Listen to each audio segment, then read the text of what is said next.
In this video, I'm going to show you how to check your monetization status on Instagram, okay? Let's get started without wasting so much time. The first thing we need to do is to open the Instagram application. Then we refresh it.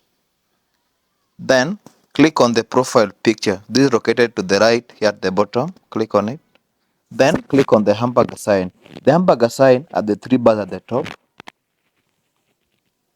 okay?